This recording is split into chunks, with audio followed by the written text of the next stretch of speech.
Bien, amados hermanos, hemos predicado sobre la posibilidad de salir de este planeta sin tener que montarnos en una nave espacial, sino por el poder soberano del Señor.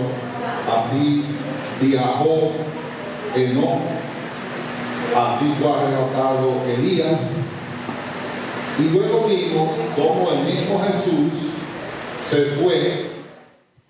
fue levantado también. Amén, hermano. Así que la posibilidad de un rapto o de el arrebatamiento está planteada en las Escrituras. Ahora, ¿cuándo eso va a pasar? De eso vamos a hablar justamente ahora, y le invito a ponerse en pie. Buscar la palabra de Dios en Mateo capítulo 24. Y voy a tratar de exponer señales que no pueden ser rebatibles, eventos que anuncian que estamos próximos al rapto de la iglesia. Mateo 24. Leemos para gloria de Dios Padre, Dios el Hijo y Dios el Espíritu Santo. Jesús salió del templo y mientras caminaba se le acercaron sus discípulos y le mostraron los edificios del templo. Pero él les dijo: ¿ven todo esto? Les aseguro que no quedará piedra sobre piedra, pues todo será derribado. Más tarde estaba Jesús sentado en el monte de los Olivos cuando llegaron los discípulos y le preguntaron en privado: ¿cuándo sucederá eso? ¿Cuál será la señal de tu venida y del fin del mundo? Los hermanos que están a mi derecha dan gracias a Dios. Los hermanos que están a mi izquierda me presentan en oración. Aleluya. Bendito Dios. Alabado Jesús. Bendito Dios. Aleluya.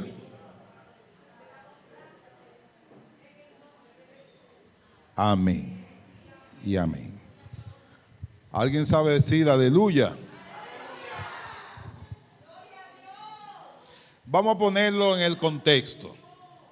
Jerusalén es la gran capital de Israel. Jesús y sus discípulos son de la provincia. Creo que Judas era el único que no era de Galilea. Después todos los demás eran galileos, es decir, eran de una provincia, de una región. Ellos están en la capital del país y los discípulos le dicen a Jesús: wow, mira qué hermosos son los edificios que contemplan el templo. Ese edificio había tenido una construcción de 48 años.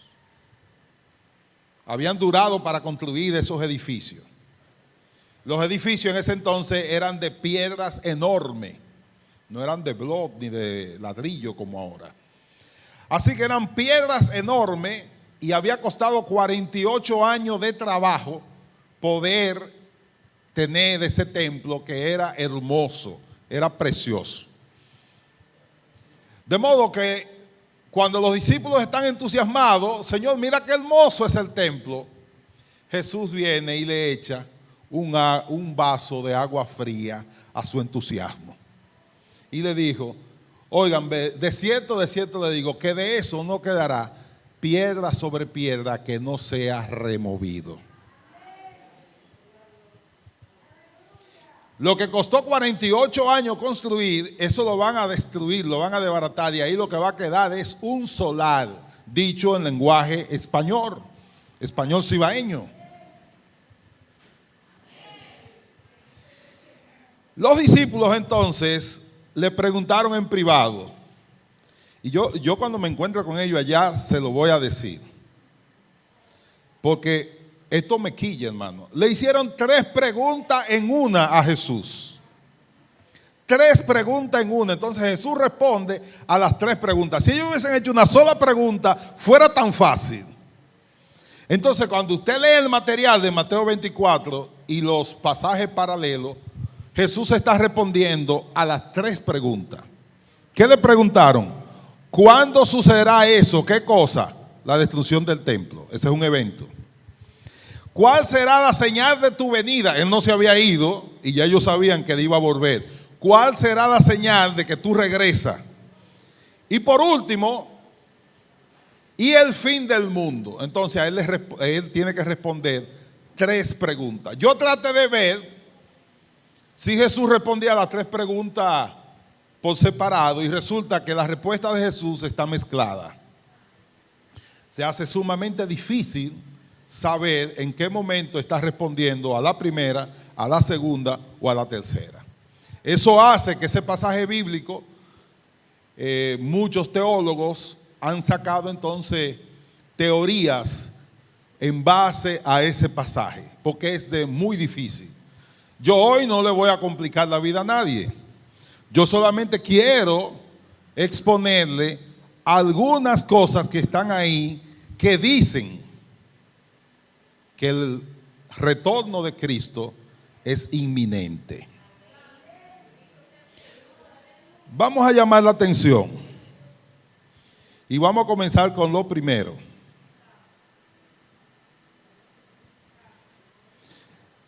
Recuérdense que dice que habrá guerra y rumores de guerra y una nación peleará contra otra nación.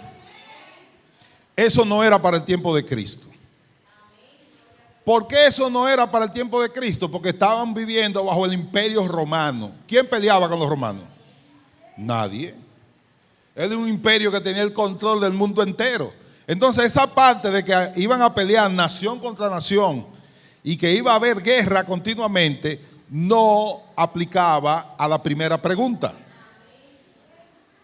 Ahora, ¿qué sí aplica? Y esto yo quiero explicarlo porque ustedes lo van a oír. Les ruego que pongan atención. Le voy a decir lo que nos decía el profesor don Julio Ravelo de la Fuente cuando nos daba clase. Decía don Julio, anoten que esto no está en los libros. Pongan atención.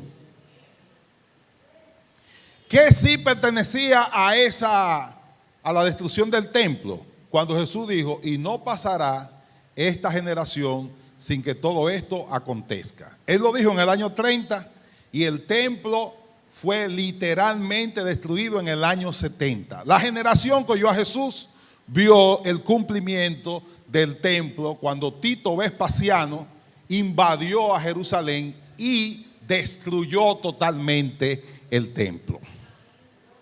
Amén, hermano. Ahora, de que habrían guerras y rumores de guerra no aplica a ese periodo, sino que eso es parte de la segunda pregunta. ¿Cuál es la segunda pregunta? ¿Qué señal habrá de tu venida? Y miren cómo se lo voy a explicar. ¿Qué dice el Señor en su palabra? Aquí hay dos cosas importantes. Dice la palabra del Señor que los cielos, ¿qué le va a pasar a los cielos? Van a ser estremecidos. Y que la gente iba a tener temor por el rumor del mal. Y que iba a haber una expectación de miedo a causa de esas explosiones. ¿Cuándo se cumple eso? 1948. 2 bombas atómicas fueron lanzadas. Uno sobre la ciudad de Hiroshima y el otro sobre la ciudad de Nagasaki. Esas 2 bombas dejaron 250,000 personas muertas. Y donde cayeron las bombas no se da ni el agua sábara.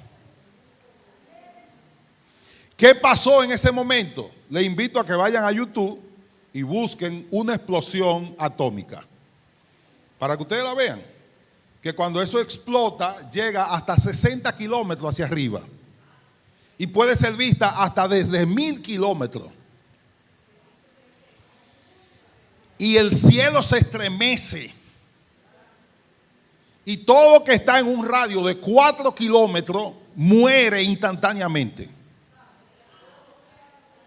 Amén, hermano. Y es notorio que en griego hay 2 palabras que se usan ahí. Yo no lo voy a hacer eso, pero se podría. Tanto poder, que es dunami, como cielo, que es Urano. Y resulta que la bomba atómica, su componente principal es el uranio. Y de donde sale la palabra poder, también es la misma palabra, dinami, de donde sale la palabra dinamita. De modo que hablan de una guerra y que iba a haber una expectativa fuera de serie. Actualmente Rusia y los Estados Unidos tienen un acuerdo para no tirar ninguno de los dos las bombas. Que las bombas actuales son mucho más poderosas que las que se lanzaron en Hiroshima y Nagasaki. Para que ustedes tengan una idea, si Rusia y los Estados Unidos pelean, se acaba la vida sobre el planeta. No importa dónde estemos, desaparecerían islas y desaparecería la forma de vida. Por eso la gente, dice las Escrituras en Marcos, iban a tener temor y expectativa de miedo, porque la capacidad para destruir la raza humana la tienen las grandes potencias. Eso es una señal ¿de qué? De la segunda venida de Cristo. De que habrían guerras. ¿Y cuántas guerras hubieron en el siglo pasado? 2. La Primera Guerra Mundial y la Segunda Guerra Mundial. Nunca ha habido más guerras que esa. En la Segunda Guerra Mundial murieron más de 50 millones de personas. Significa que podrían repoblar los muertos 4 o 5 veces la República Dominicana. ¿Alguien me está escuchando? Pero también ahí mismo, conectado con eso, hay otra evidencia que yo quiero que ustedes vean. Jesús dijo, y aprendan esta parábola, de que cuando la higuera reverdece es porque el verano está cerca. En el año 70 Israel fue absorbido y en el año 130 fueron totalmente desarraigados, los sacaron de su territorio. Del año 130. Y desde ahí por miles de años los judíos vivieron exiliados en países, formando pequeñas colonias. Cada vez que no llovía en un sitio, le echaban la culpa a los judíos. Cada vez que había una calamidad, le echaban la culpa a los judíos. Cuando vino la peste bubónica en la Edad Media, le echaron la culpa a los judíos también. Hitler, en la década del 40, se propuso aniquilar a los judíos y asesinó 6 millones de judíos. Lo pueden buscar, hermano. Y los judíos huían, y cuando Hitler llegaba, tenían equipos especializados para atrapar a los judíos y llevarlo a centros de concentración, donde el objetivo era eliminarlo, entrándolo en hornos. Primero comenzaron disparándole, pero encontraron que se gastaba mucha bala. Y comenzaron a establecer sistemas de horno donde lo entraban y con gases o con candela asesinaron 6 millones de judíos. Eso hizo que en el 1948 la OTAN y la ONU autorizaran a Israel a volver a su tierra. Y comenzaron a llegar en barcos y en aviones. Del mundo entero comenzaron a reunirse. Y ya en el 1950 la nación estaba levantada. Inmediatamente vinieron y lo atacaron los árabes, que son 200 millones de enemigos que Israel tiene. 200 millones de enemigos rodean a Israel. Y no bien la nación tenía como 10 años que se había levantado, con apoyo de Rusia e incluso de Inglaterra, se ataca a Israel. Israel responde y de manera milagrosa ellos con menos equipo lograron ganar las batallas y llegaron incluso hasta Egipto. Y cuando los rusos vieron que los israelitas estaban ganando, entonces buscaron la paz y ellos están ahí.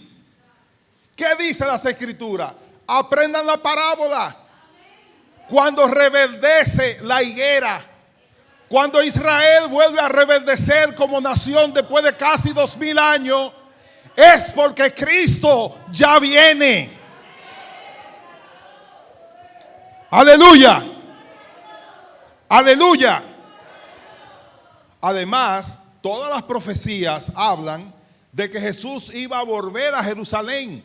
¿Y a qué Jerusalén iba a volver si no había Jerusalén? Hasta el 1948, cuando la nación volvió a restablecerse. Entonces, ¿estamos viviendo en qué tiempo?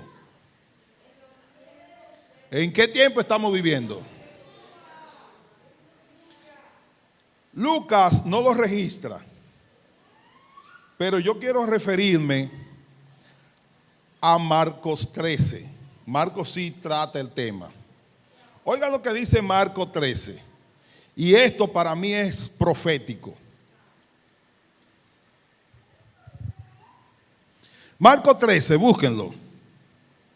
Verso 12. Porque eso se cumplió ahora en esta semana. Y yo quiero que lo vean. Parece que el Señor quería que esta serie terminara con una profecía que se está cumpliendo delante de nuestros ojos. ¿Qué dice Marcos 13, 12? ¿Qué dice? ¿Qué dice? El hermano entregará la muerte al hermano y el padre a los hijos. Los hijos se rebelarán contra sus padres y le darán muerte. Todo el mundo los odiará a ustedes por causa de mi nombre, para que en él se mantenga, para que el que se mantenga firme hasta el fin sea salvo. ¿De qué habla esta palabra? Primero habla de la descomposición familiar. Habla de una batalla entre los mismos hermanos y que los hijos iban a asesinar a los padres. Eso nunca se había visto. Los asesinatos de hijos matando a padres es de la droga para acá. Amén, hermano. Ahora bien, todo el mundo que dice los odiará. ¿Cuál es el argumento que utilizan la ideología de género contra el cristianismo? Que el cristianismo es una religión de odio. Amén, hermano. Y usted habla con cualquiera de ellos y dice, no, que eso es odio. Yo no odio a nadie excepto al diablo. Pero ese es el armamento de ellos, decir que los cristianos odiamos a las minorías o a los que no son parte de la minoría. En el documental de esta semana, llamado Francesco, el Papa, que es la cabeza de más de 500 millones de cristianos, ha confesado que los homosexuales tienen derecho a tener uniones civiles. ¿Por qué él hace esa confesión? Para que no le sigan endilgando que el cristianismo es una cultura de odio. Hoy hemos visto en esta semana el cumplimiento literal de otra profecía. Aceptar en la iglesia, es decir, quitar la palabra de Dios como regla y dejar que la ideología de género gobierne la iglesia. ¿Alguien me está escuchando? En Apocalipsis a esa iglesia se le identifica como la gran ramera. ¿Qué es lo que hace una ramera? Que entrega su cuerpo, ¿por qué? Por dinero. ¿Qué hace esta iglesia? Que entrega la sana doctrina para estar en la moda y tener una parte del poder político y económico del gran sistema mundial. Alabado sea el nombre de Cristo. Pero la iglesia que cree en la sana doctrina no negocia la palabra de Dios, no cambia la palabra de Dios, no niega la palabra de Dios. Aleluya. Y no se avergüenza de Cristo.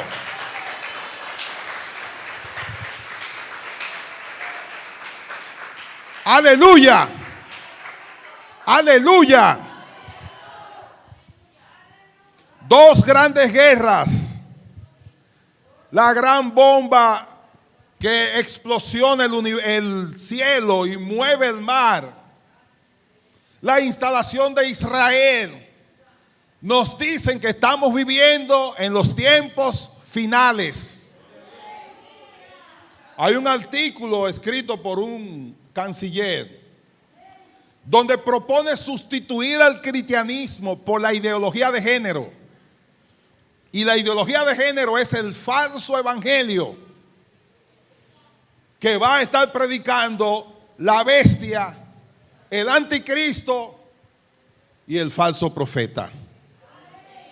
Todo esto nos dice que el tiempo del fin está cerca. No es tiempo de estar descuidándose. No es tiempo de alejarse de Cristo. Es tiempo de, como las vírgenes prudentes, llenar tus lámparas de aceite, porque la voz anunciando que el novio viene por la iglesia ya casi se va a pronunciar. Alabado sea el nombre de Cristo. Aleluya. Aleluya. Lo que yo he dicho son hechos, no son especulaciones.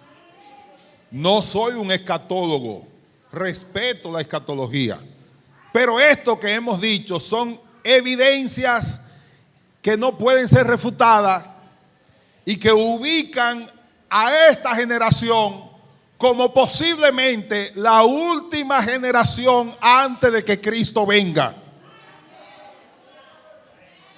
Amén, hermano. Así que olvídate de lo tuyo, busca lo de Cristo. Olvídate de las cosas que perecen, busca las que son eternas. Disfruta el privilegio de que has sido llamado a esta gracia. Y es posible que no veamos la muerte. Amén, hermano. Es posible que seamos levantados. Es posible que nosotros seamos la generación que Pablo quiso ser y que otros y que todos los profetas anunciaron, la generación que va a recibir a Cristo en las nubes de los cielos. Aleluya. Aleluya. Así que el evangelio está siendo predicado, que es otra señal, en el mundo entero. No hay lugar donde el evangelio no haya sido predicado. Miren, la cultura de odio está tan fuerte que en Francia, si tú publicas algo en contra de una minoría, te sancionan. Y lo que más me molesta es que si tú hablas en contra de los musulmanes, tú eres sancionado. Pero cuando un musulmán agarra y se llena de explosivos y se revienta en una estación de tren o de guagua y mata a cientos de personas, eso está bien. Está bien que el terrorista acabe con una población, pero está mal que tú odies a los musulmanes o que tú no estés de acuerdo con ellos. ¿Alguien me está entendiendo? Porque la ideología incluyente es irracional. Te dice que aparte de hombre y mujer hay como 100 y pico de género más. Pero ahora en la pandemia solamente han muerto hombres y mujeres. Porque los médicos solamente determinan que hay hombres o mujeres. A nadie le van a hacer un estudio del cerebro a ver si es de otro género. Es irracional, es anticientífica. Y una nota interesante que se cumple con lo que dice el Papa es que desde que yo me convertí siempre se dijo que el anticristo iba a ser gay. Y ahora la iglesia le está abriendo la puerta. La Iglesia Católica Romana, para que ellos puedan ser parte de. Y yo no tengo problema, hermano, con los gays. Pueden venir aquí a la iglesia y ser parte de la iglesia. Yo no tengo problema con eso. Porque el ser gay es un pecado sexual, igual que el adulterio, igual que la fornicación, igual que cualquier otro pecado sexual. Y para el pecado hay un solo remedio: la sangre de Cristo, que nos limpia de todo pecado.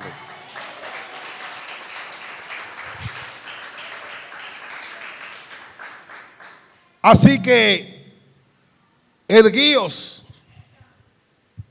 levantad vuestros rostros y prepárense, porque el Señor ya viene.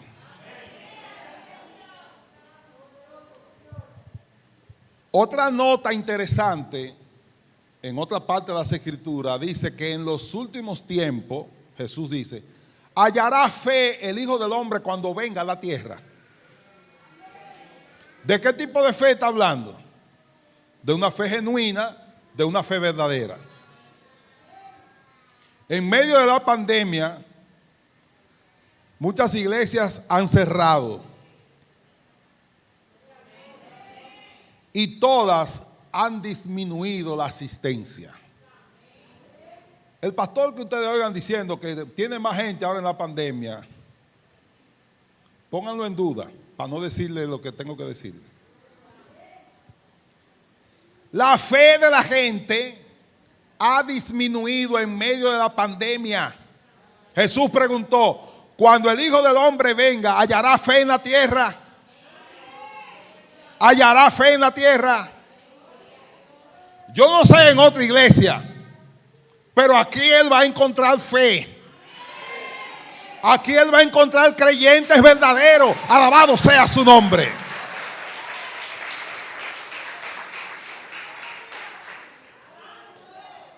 Porque hemos tratado de fundamentar la iglesia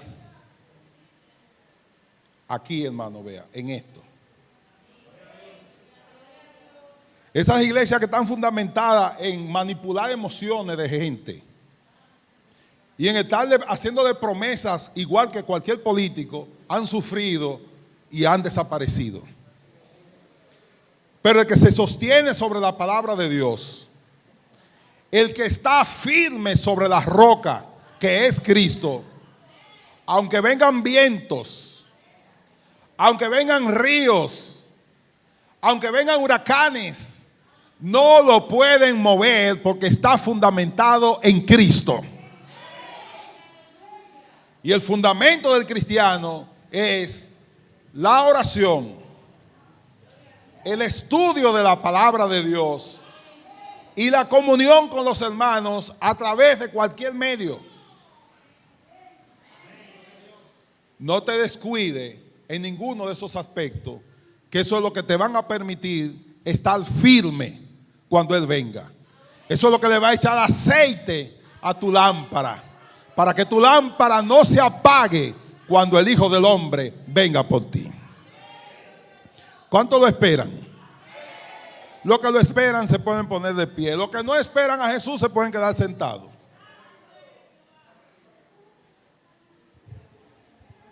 Señor, hemos predicado tu palabra. No hemos querido manipular emociones ni hablar cosas que no estén dentro de lo que tú has revelado en tu palabra. Hemos enseñado la verdad.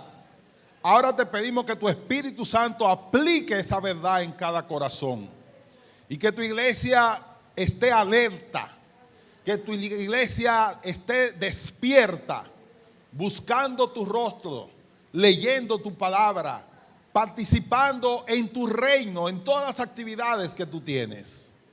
Permite, Señor, que cuando tú vengas, esta congregación pueda esperarte despierto y te podamos ver, Señor, y encontrarnos contigo en las nubes.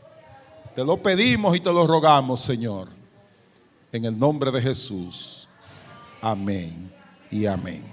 Dios me le bendiga, amados hermanos. Dios le guarde.